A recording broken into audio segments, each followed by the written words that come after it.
वेगवेगळ्या प्रकारच्या उसळी, वेगवेगळ्या प्रकारच्या सुक्या भाज्या यासाठीचा जो साठवणीचा मसाला असतो किंवा त्याला चटणी असं सुद्धा म्हटलं जातं, त्याचा व्हिडिओ आज आपण बनवलेला आहे. हा मसाला वापरून भाज्या आणि उसळी अप्रतिम चवीच्या होतात. वर्षभर साठवणीसाठीचा हा मसाला किंवा तिखट किंवा चटणी कसं बनवायचं आहे, तर ते पाहूया. वेळ न दवडता व्हिडिओला सुरुवात करूया. थोडंसं मिरच्यांबद्दल बोलूया. स्क्रीनवर दाखवल्याप्रमाणे संकेश्वरी किंवा गावरान मिरची अर्धा किलो, बेडगी मिरची अर्धा किलो आणि रेशीम पट्टा किंवा काश्मीरी मिरची पाव किलो घेतलेली आहे. ह्या सर्व मिरच्या निवडून स्वच्छ करून वाळवून मी घेतलेल्या आहेत. विकत घेताना टोटल 1.25 किलो मिरची घेतलेली होती. जे मॉइश्चर निघून, वाळवून, देठं काढून स्वच्छ झालेली मिरची वजनी 1 किलो तयार झालेली आहे. या व्हिडिओच्या डिस्क्रिप्शन बॉक्समध्ये जे वजनी प्रमाण दिलेलं आहे ते 1 किलो मिरचीसाठीचं दिलेलं आहे. तुम्ही तुमच्या भागात अवेलेबल असणाऱ्या किंवा वर्षानुवर्ष तुम्ही जी मिरची वापरत आलेला आहात त्यासाठी हे प्रमाण वापरलं तरी सुद्धा चालेल. पण दिलेलं प्रमाण हे 1 किलो मिरचीसाठी आहे. या चटणीसाठी जी रेशीम पट्टा किंवा काश्मीरी मिरची वापरलेली आहे ती फक्त रंगासाठी वापरलेली आहे. जर ही मिरची तुम्हाला अवेलेबल नाही झाली तर नाही वापरलं तरी सुद्धा चालेल. या तिखटासाठी लागणारे मसाले: दालचिनी, तमालपत्र, हळकुंड बारीक तुकडे करून घेतलेले आहेत, बडीशोप, दगडफूल, हिंगाचा खडा घेतलेला आहे, मोहरी, खोबरं, लवंग, बदाम फूल, मसाला वेलदोडा, त्रिफळा, नाकेश्वर, शहाजिरे आणि रामपत्री. याच्या व्यतिरिक्त डिटेल जे प्रमाण आहे ते डिस्क्रिप्शन बॉक्समध्ये देत आहे.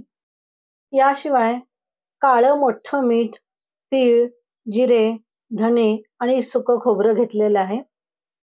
चटणीसाठी मोठं जे काळं मीठ असतं, खडे मीठ, ते वापरलं तर चटणी चवीला खूप छान होते. अजून एक महत्वाचं, चटणीसाठी जे स्क्रीनवर तुम्हाला त्रिफळा दिसतं त्यातला बी आवर्जून काढून टाकायचा. हा बी तिखटामध्ये चांगला लागत नाही, तर बी काढून टाकायचे आणि वरचं जे कव्हर आहे ते घ्यायचं. हे रामपत्री आहे जे पूर्ण फुलासहित किंवा खालच्या देठासहित आहे, असं आपल्याला घ्यायचं आहे. सो मसाले भाजायला सुरुवात करूया. कढई मी गॅसवर गरम करायला ठेवलेली आहे आणि कोरडे जिन्नस आहेत ते पहिल्यांदा आपल्याला भाजून घ्यायचे आहेत. धणे भाजलेले आहेत. सगळे जिन्नस एकदम व्यवस्थित भाजायचे आहेत. अजिबात करपू द्यायचे नाहीत आणि कच्चे सुद्धा ठेवायचे नाहीत. सर्वात आपण जे मसाले कोरडे भाजायचे आहेत ते भाजून घेऊया. धणे सगळे जिन्नस भाजल्यानंतर मी दाखवते की मी कसं भाजलेलं आहे. धणे भाजून झाल्यानंतर तीळ भाजायचं आहे. वेळ जास्त वाढेल किंवा व्हिडिओ मोठा होईल म्हणून मी थोडक्यात केलेलं आहे. तीळ पण भाजून घ्यायचंय, पफ होऊन द्यायचं, चांगले फुगीर तीळ भाजायचे आहेत. त्यानंतर जिरे पण भाजायचे आहेत. हे स्लो टू मीडियम फ्लेमवर सगळे जिन्नस भाजलेले आहेत.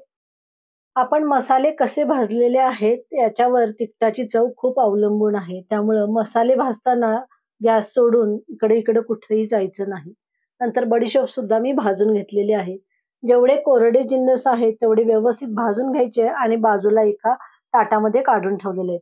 तमालपत्रीचे स्क्रीनवर दाखवल्याप्रमाणे कात्रीने तुकडे करून घेतलेले आहेत. कोरडे जिन्नस आहेत त्यामध्ये धने, जिरे, मोहरी आणि बडीशोप भाजून घेतलेली आहे. तीळ मी बाजूला ताटामध्ये काढून ठेवलेलं आहे, त्याचं कारण सुद्धा मी पुढे सांगते. तीळ सुद्धा अगदी खमंग फुगीर होईपर्यंत भाजायचे आहेत.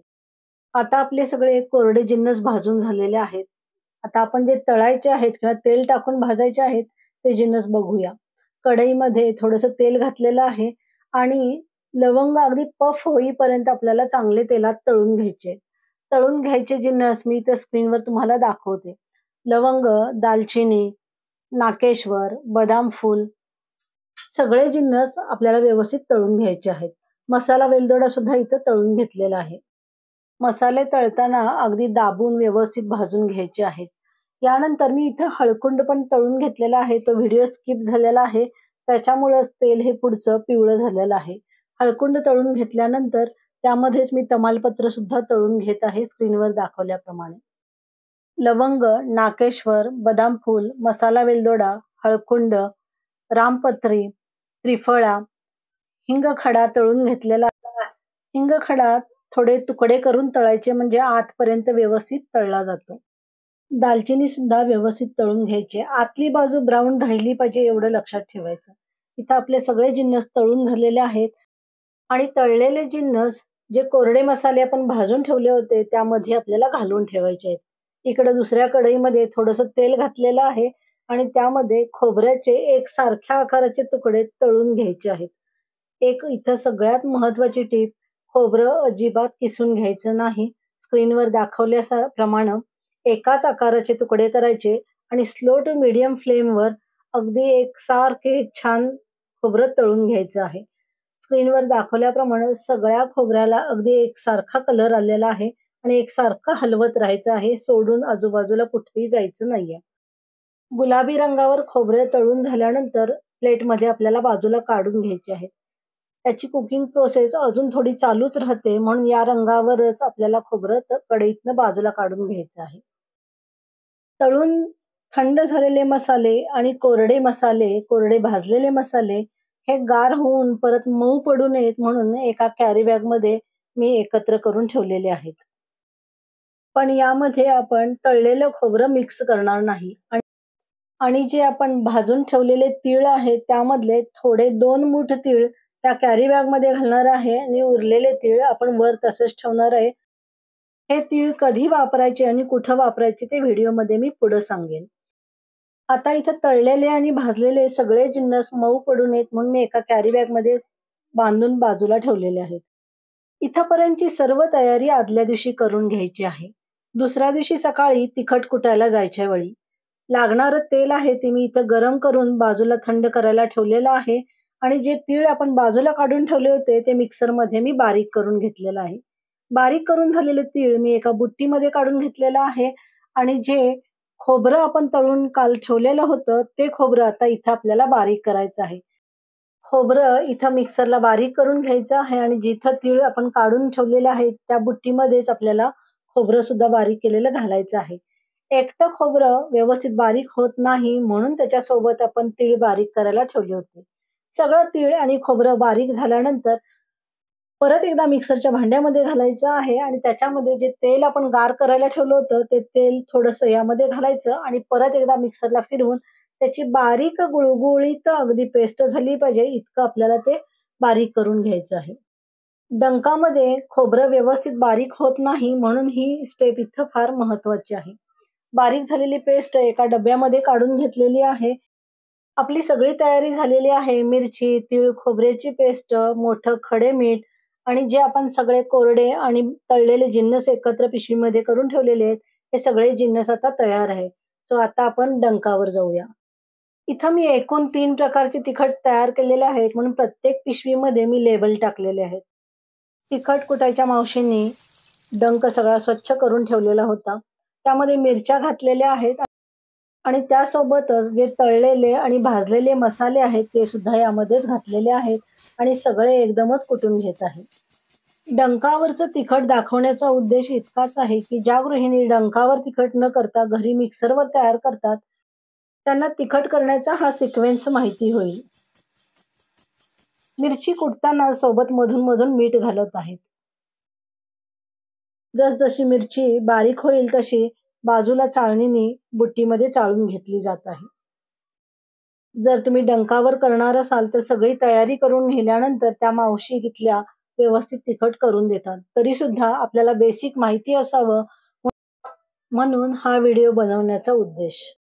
चाळणीत वर चाळून राहिलेले बी असतील ते परत घालायचे आणि त्याच्यासोबत हे मीठ थोडेसे बारीक करायचे. म्हणजे बारीक करताना फक्त बी लवकर बारीक होत नाहीत म्हणून बीच्या सोबत थोडंसं मीठ घातलं की बी लवकर बारीक होतात. बारीक केलेली सर्व मिरची आणि मसाले इथं चाळून झालेले आहेत. आता सर्व चाळलेली मिरची पावडर आणि मसाले परत एकदा डंकामध्ये घातलेला आहे. याच्यासोबतच तीळ, खोबरं आणि तेलाची जी पेस्ट आपण डब्यातून करून आणली होती ती पेस्ट इथं कडेला घातलेली आहे. स्क्रीनवर दाखवल्याप्रमाणे ही पेस्ट हळूहळू मिरचीमध्ये मिक्स केली जात आहे. स्क्रीनवर पाहत पाहत काही माहिती. पूर्वी माहेरी वडील होते तोपर्यंत आमचा मसाल्यांचा बिझनेस होता. सर्व मसाले घरी बनवले जायचे. कांदा लसणाचं तिखट, बिना कांदा लसणाचं तिखट, झुणक्याचं तिखट ही माझ्या आईची एकदम स्पेशालिटी आहे. आमटी, सुक्या भाज्या आणि उसळीसाठी जे तिखट ती बनवायची, तीच रेसिपी आज मी तुमच्यासोबत शेअर केलेली आहे. इथे सर्व मसाला मिरचीमध्ये मिक्स करून तयार झालेला आहे आणि हे तयार झालेलं तिखट आपण कॅरी बॅगमध्ये भरून घेतलेलं आहे. रंग तुम्ही बघू शकता, चवीला तर अप्रतिम तयार झालेली आहे. या तिखटासाठी धने, जिरे, खोबरं, तीळ आणि तेल याचं जे प्रमाण आहे ते नॉर्मल तिखटापेक्षा थोडंसं जास्त आहे. पण त्याचे रिझल्ट सुद्धा तसेच अगदी अमेझिंग आहेत. सो एकदा ही रेसिपी नक्की करून बघा. हे तिखट सुद्धा तुम्ही नक्की करून बघा. इथं माझी उसळी, भाज्यासाठीची किंवा बिना कांदा लसणाच्या तिखटाची रेसिपी कंप्लीट झालेली आहे. तुम्हाला ही रेसिपी कशी वाटली ते मला कमेंट करून नक्की सांगा. परत लवकरच भेटूया अशाच एका हमखास रेसिपीसोबत. तोपर्यंत धन्यवाद.